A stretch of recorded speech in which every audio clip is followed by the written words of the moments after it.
Welcome to this flight of the Retail Pilot. I'm your host, Ken Pilot, former CEO and current brand advisor, retail tech investor and board member. I'm thrilled to share with you the insights from some of retail's legends and leaders, as well as my perspective on retail today. This podcast is sponsored by the following.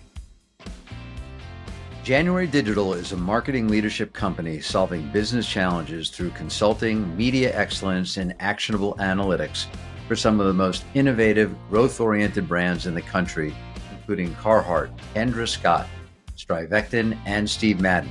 Made up of January Consulting and January Digital, they offer strategic leadership services and full-funnel media planning, execution, and optimization, leveraging data to provide insights, yielding client success. Bluecore's software solution turns anonymous online shoppers into known customers and repeat customers. Bluecore enables retailers to personalize and optimize their email, SMS, and site marketing campaigns by delivering targeted and relevant messages based on where every customer is in their journey. Bluecore replaces annoying high-volume messaging with high-value messaging. Customers include Alo Yoga, Neiman Marcus, and Gap. Welcome back to the podcast, Ramy. It was a great conversation we had a year ago. We really looked at your journey and building the business. And today, we're going to focus really more on what's transpired over the past year, what's happening at the company, and what you're most excited about right now. Great. We have a lot of excitement happening at the company. So I thank you for having me back. I feel like I was one of the first with your successful, the Retail Pilot. So I'm happy to be back. Thank you. It's great to have you here. And Ramy, just set some context for those who may not be as familiar with the brand. I think there were 2 or 3 people out there that would fall into that category. But just tell us more about Ramy Brook, the product, the customer. Go. Yeah. So I started my company in 2010 when I felt a lack of sexy, silky tops that I really couldn't find when I went shopping. Or if I did find it, it was a designer top that was inching up over, $1,000. So, being naive and kind of thinking, oh, why, how do they do that? If they could do that, I could do that. So that's how my journey really started, was designing and developing sexy, silky tops that were priced at a contemporary price point. So something around $295 to $395.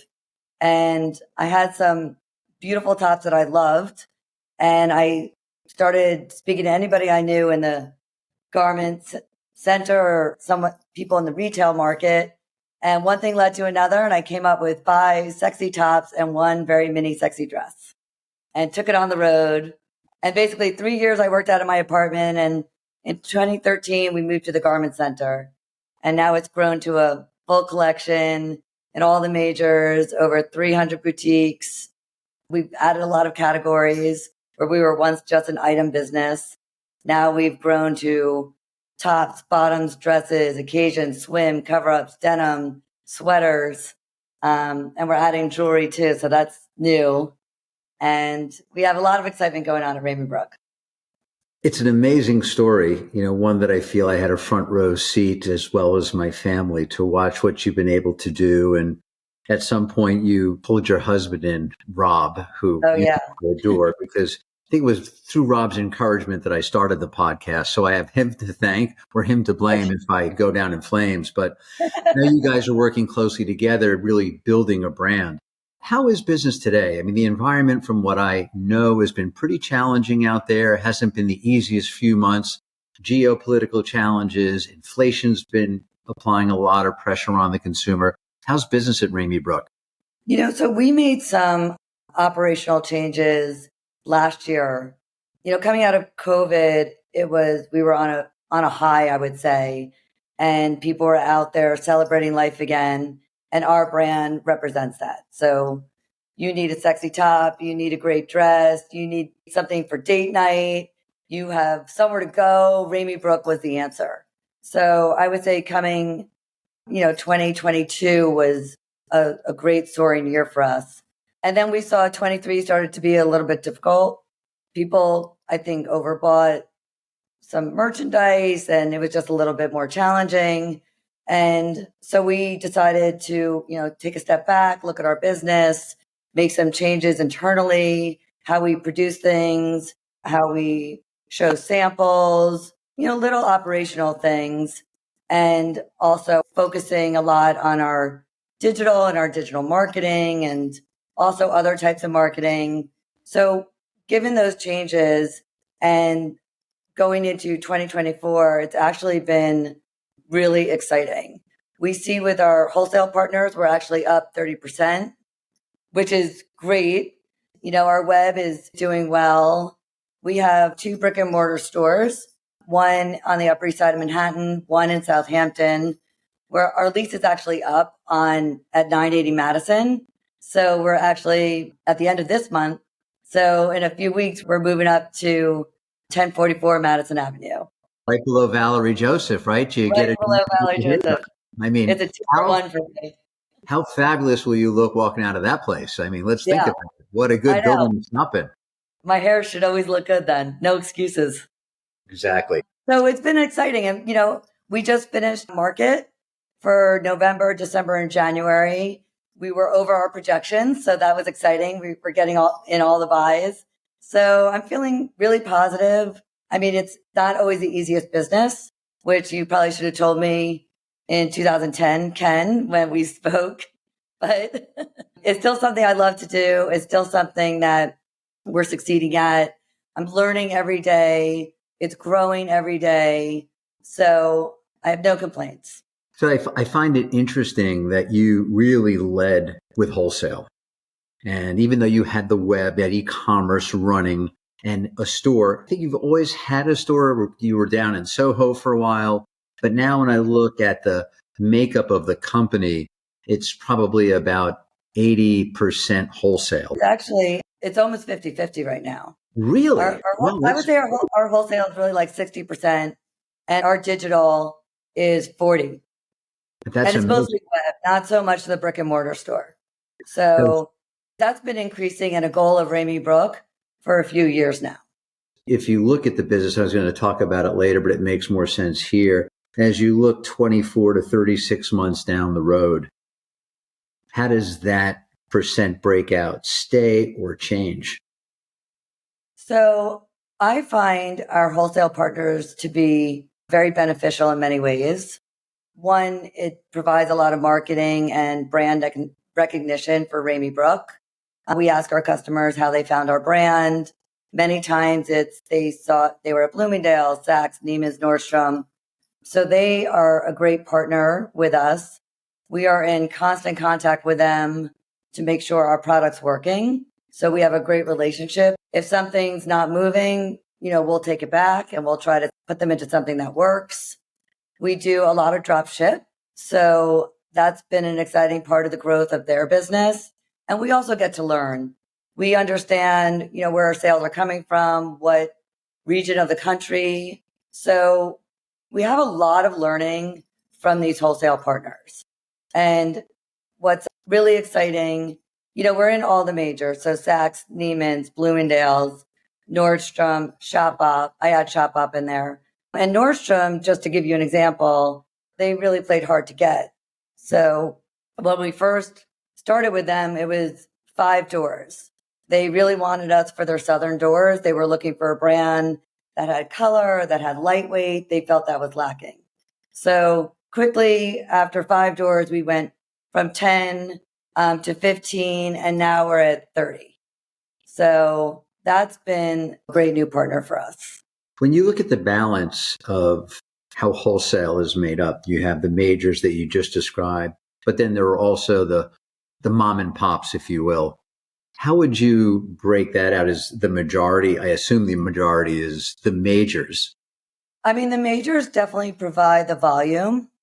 So in terms of volume, it's the majors, but the mom and pops who we love, because they also get fashion, they know their customer. There's not a discount structure. There's many reasons why we love working with our boutiques. Yeah, they're smaller in volume, but then there's, a store like Duke's, which is down south, and they have, I think, like 4 stores. So they build volume. So there are those breakout boutiques that are doing amazing. It's funny, you hear there has been for a while, many D2C brands were reluctant to do wholesale. And now a lot of the D2C brands are running to wholesale for the reasons that you just described, more points of distribution, greater brand recognition. What advice would you give to someone who's considering doing wholesale for the first time when you look at what the space looks like from major to smaller players, as you just described? What would you tell someone to do, how to go about wholesale? So, I'm a big fan of a brick and mortar wholesale. Maybe it's because of how I grew up. It was a different time when you really enjoyed that experience of going to the mall, shopping with a friend, mother-daughter shopping. So wholesale and just to walk in the store gives you that special experience. But I feel if you have the right wholesale partner and your product is going to be taken care of, whether that's on the floor, on their website, some promotions that you could do together, it is really a way to help grow your brand. And also it helps with production and volume. Of course. Do you require, is there a minimum buy that you require or a minimum way that you want Ramy Brook to show up in any store? We do like our product merchandised in a certain way. So if we get in their buy and we feel they're missing something to tell our story, we'll suggest that they add that to their buy. Nothing that's like boom. But I will say if they ask us for something exclusive, which happens a lot, which, makes it special for them, you could only buy it there. That does require minimums.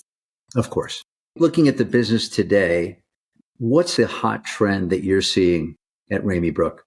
It's funny because I always feel like color is what we're known for.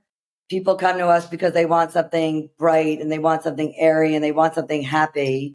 And I don't know if I would actually call that a trend per se, but it is something that Ramy Brook has been identified as having these beautiful garments in color. But I would say what we're seeing when we show our line is denim. That seems to be trending even more and more. And not just basic denim, novelty denim, denim that's done with skirts, dresses, tops. So that's still a trend that's continuing to grow. Wide legs, cargo pockets. All of it. High-waisted, low-waisted, printed, patches, ripped, boyfriend. It's easier to be a man, Ken. You have one pair of jeans. Yeah. Women, we have a lot of other choices. Well, we have multiple pair, but we're generally looking for the clean one. So if we have that, that's the go-to pair for the day, for sure. That's the trend for me, clean clothing. You guys have white and you have blue. Blue. Well, what they say, probably 70% of the shirts in a guy's closet are blue. We are just very focused, key item driven. Right. Do you have a key item? You have a blowout item? Is there one item today you're blowing out of you wish you had more of? So we found that some of the tops that I actually designed in the beginning are still our most popular tops.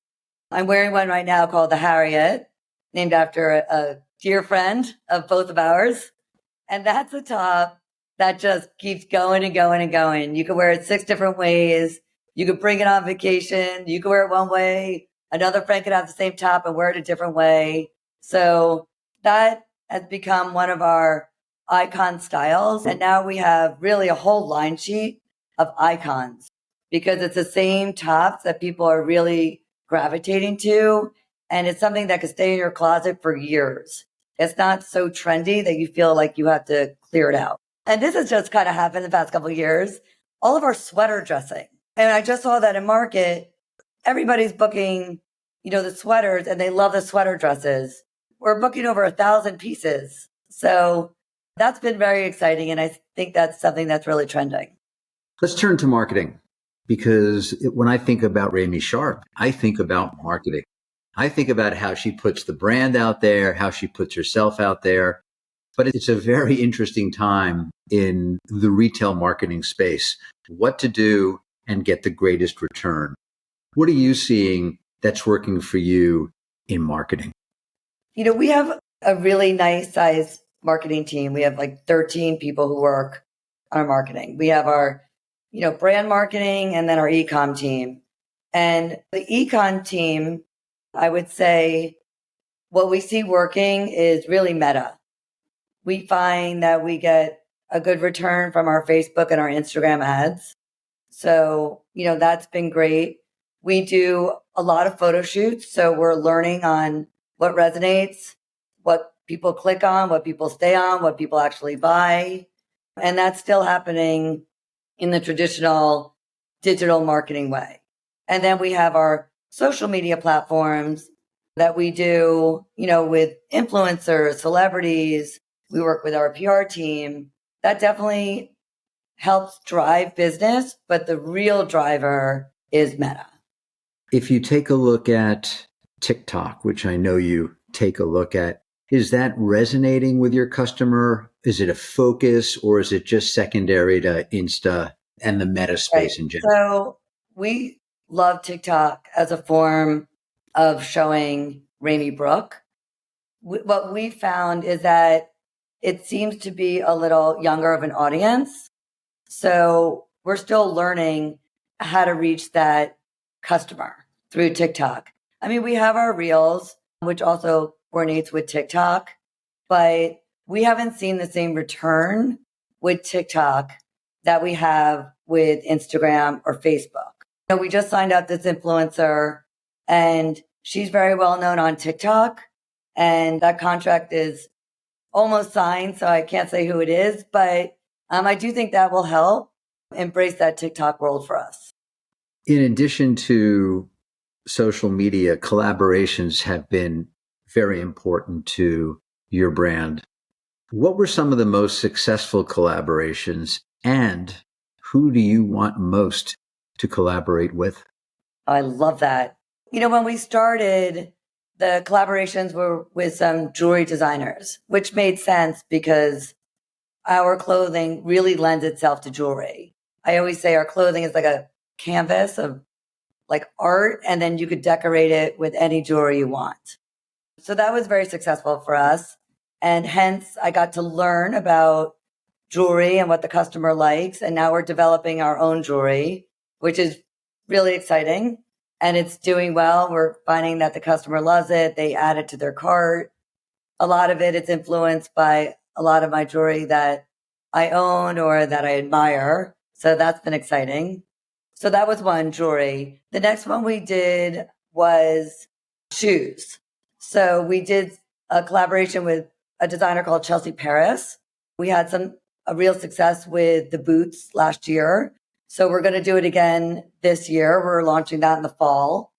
And now that I'm getting a little bit of learning from shoes, that's something that I would love to start to develop as our own brand.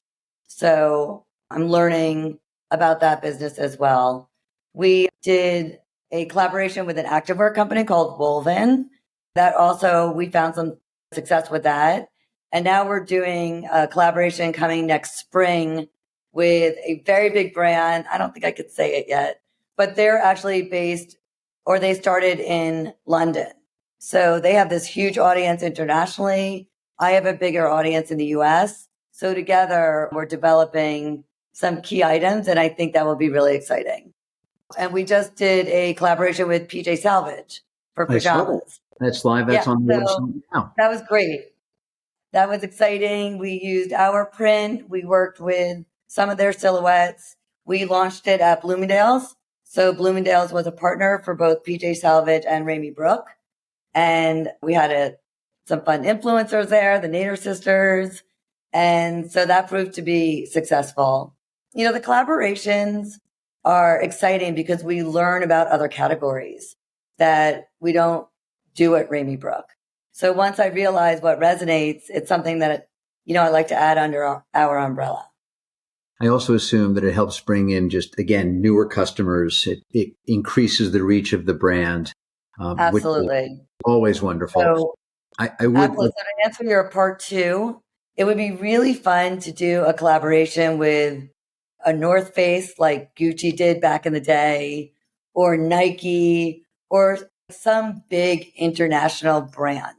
that we could lend our aesthetic and fashion to, and they could lend, their audience, name, and together we could do something fabulous. So Or that would maybe be a dream of mine. maybe we should reach out to Gap. I know a few people there. They're kind of like trending now with a few different Oh, yeah.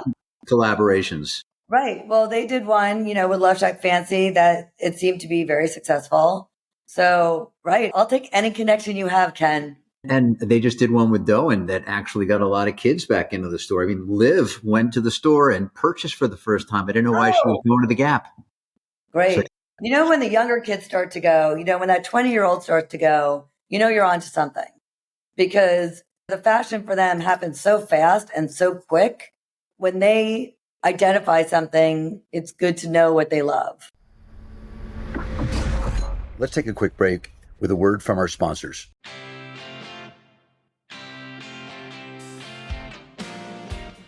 Predict Spring is a global point-of-sale platform live in 22 countries. The platform includes mobile POS, endless aisle, fulfillment, inventory management, and clienteling, creating a true omni experience for customers and associates.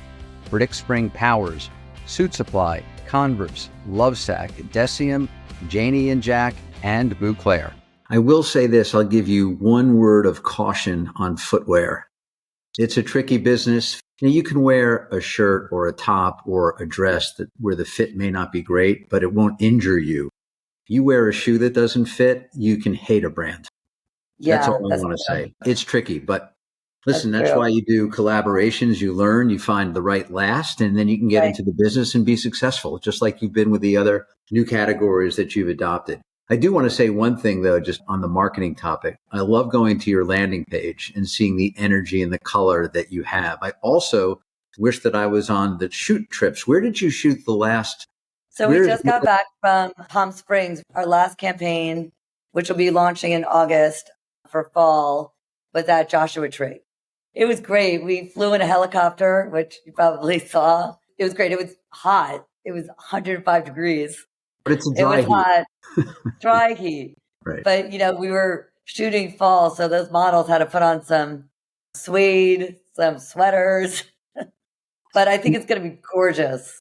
Do you go on all the shoots? I go on all the editorial shoots. Yes. Because I always feel that if I don't like what I see and I'm not there, then I don't really have a right to complain. So I'm pretty particular of what I imagine or what I envision our campaign to be like. And we do a lot of prep work beforehand. It's pretty buttoned up, but sometimes on set, just things look different. So I'm always there. Let's talk a little bit about technology.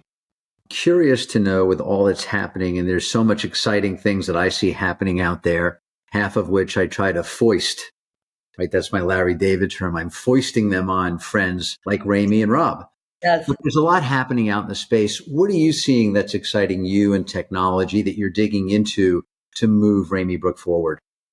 Right. It's interesting because AI is something that we know is important and, going to be even more important as time goes on in this business. It's something that we're really learning about and trying to understand. Thanks to you, we were introduced to a company called Raspberry AI. Actually, today we're onboarding with them to use their product.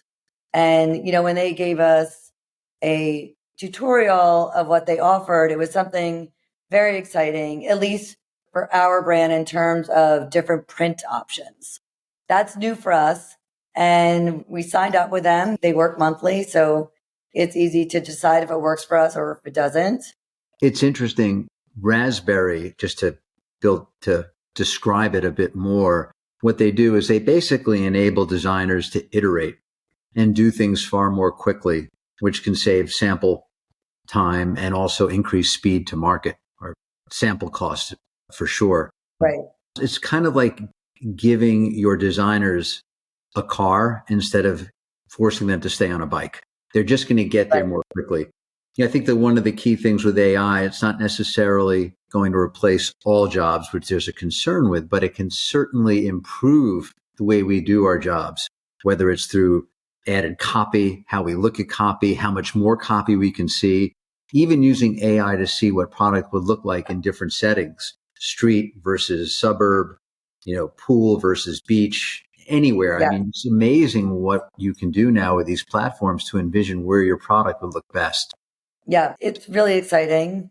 At the end of the day, also, women's clothing is a product business. It's still, I like to get my head around the product, touch it, feel it, try it on. But you're right. The AI technology could save hours and days and weeks of figuring out what we're going to do in terms of photo shoots, colors, prints, whether we want a large flower, small flower. So this is all the technology that does it for you in 30 seconds, where in the past it just took a lot more time. And you still need designers or oversight to see what is it that we actually like. It's not like it just produces it and then goes off to the factory. You still have to sit there, curate, edit, decide, do we like Right. this, want to see it bigger or smaller? So it's not really about replacing people. It's just about improving Right. process. I And you mean, still need people to oversee the certainly not for process. us, but we do go to all the fabric shows and we really find a lot of prints there. This technology in particular can speed up that process for us. Let's talk a little bit about your team. What's happened with the Ramy Brook team over the past year? How are you positioning the organization for 2025, 2026? We are slow and steady. We really love our team. We have people who have been here, some people from the start, a lot of people who have been the new hires now, like 5, 6 years goes by, are fully staffed, I would say. But as our business grows, the next part that we're probably going to add is more people in design. And then with that, we'll need more people in sales. So those are two growing categories for us. And our digital marketing team, that we really have staffed up, I think, pretty well. And they wear a lot of different hats and they do a great job doing it. Maybe with the addition of photo shoots and other creative branding ideas we may increase that team as well. We just hired a new PR agency. So that's been great. And that adds to our arm at Ramy Brook. As we continue to grow, we are just going to continue to grow our company, whether it's design, production, sales. And that's our plan. So before we end, I just want to talk a little bit about growth and newness. You mentioned before some product categories that you were starting to get into, jewelry you named. You said you're going to be dabbling also in shoes. What else are we going to see in the way of maybe category expansions, any product groups that you're going to go after? What might change with the aesthetic of not the aesthetic of the brand, the guardrails, but with where you're Right. investing your money? We get a lot of feedback from our customers. They're always asking head to toe where the outfit is from. So I have a good sense of what people are looking for. And that's why, jewelry is becoming an important part. We're developing that right now, but also belts. It's been an exciting growth category for us. So in the fall, you're going to see a few more accessories. So we're growing that accessory business as well. And, ready to wear, there's still a lot more to be done. We just started with Occasion 2 years ago, and that's a division of our company that we're seeing a big growth. And swim and cover-ups we did 4 or 5 years ago. And now we're hearing from some of the majors that we are anywhere from the number one brand to somewhere in the top 5. That's a category that I'd also like to build and grow.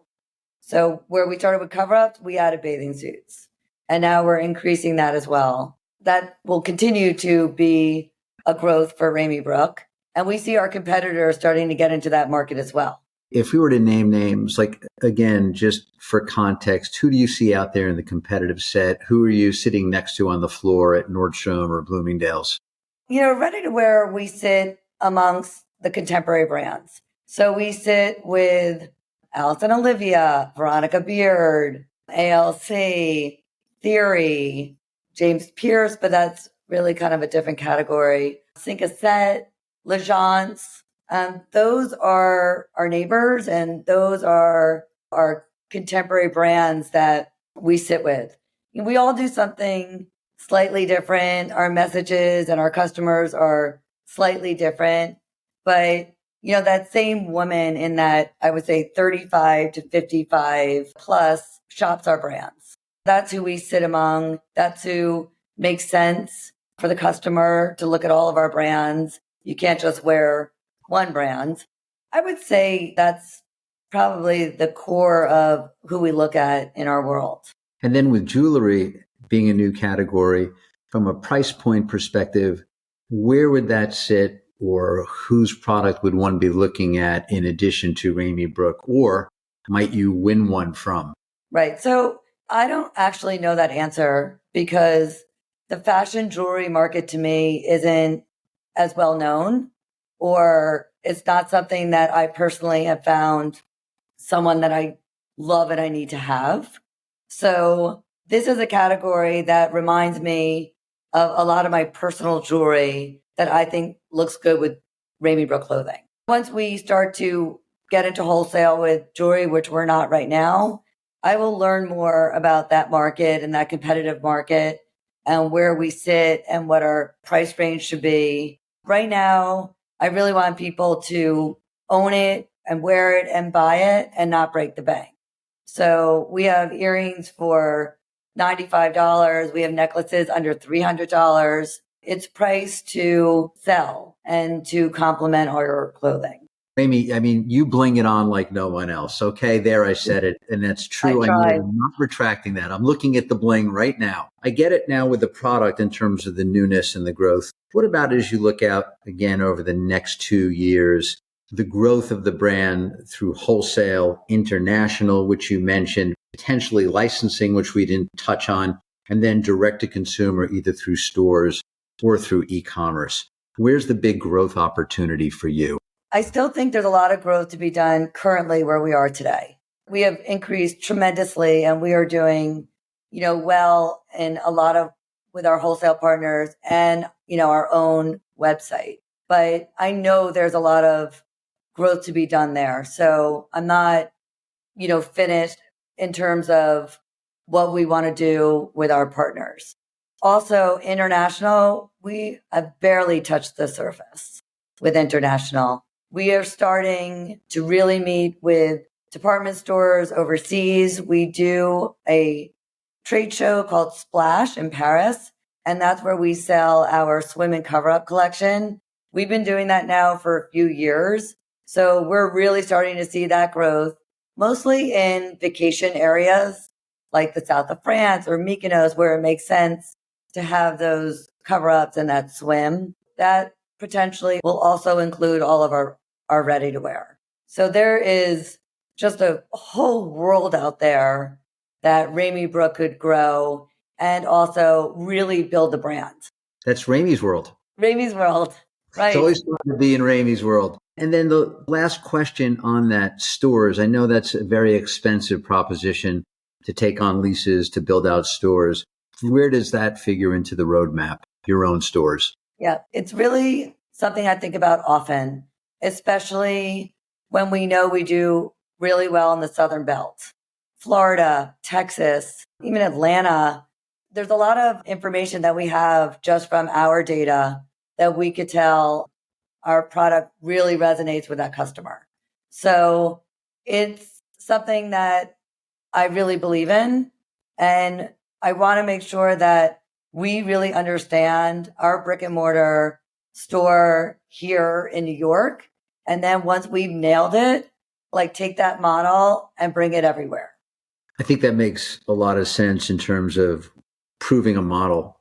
One thing I would say is New York City is like no other place in the world. And sometimes it can be a bit of a curveball, only because it's almost a one-off. If you take a market, you look at like an Austin or a Dallas or other cities that are maybe more replicatable, you're probably a better place for a learning than a Manhattan. Manhattan's tough. It's kind of a one of a kind, and you can get some signals there. But, you're out in Southampton, and certainly you're seeing where your customer's coming from based on their zip codes online. So you do know where your customers are shopping, and you get plenty of information from department stores, I'm sure, to figure out a pretty a smart and steady retail store growth strategy?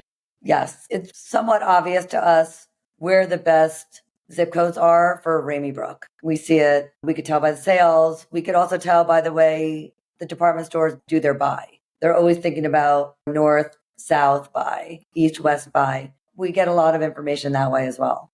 Ramy, we're going to conclude with rapid fire. We've got some new questions for you. We've updated them since last year. You ready? Oh gosh. Okay, let's go. Pick one celebrity you would like to have at the next Ramy party. I know this is quick, and I put a lot of thought into this, and I think you're going to laugh, but I really would like Matthew McConaughey at my next party. What designer do you most admire? So I'm going to give you two because I feel they really were the pioneers. I'm going to say Donna Karan and Diane von Furstenberg. Who would you most like to meet? You know who I really want to meet? I would love to meet Taylor Swift. Get online. For many reasons. I know. I find her fascinating. What are you streaming now? Okay, so I just finished the second season of Your Honor, which I actually like the second season better than the first. And I'm also watching Mayor of Kingstown. That's heavy. Heavy. But yeah, it's good. I like them. Last question. Other than Rob's cooking at home, favorite restaurant? I know. It's like the same darn answer every time. Nicola's. Surprise. And with that, we'll land this flight of the Retail Pilot. Ramy, amazing. Always love to have you on the show and just see you whenever possible. Thanks for joining us today. Thanks, Ken. Thanks for tuning in to this week's flight of the Retail Pilot. And please give us a review on your favorite podcast platform.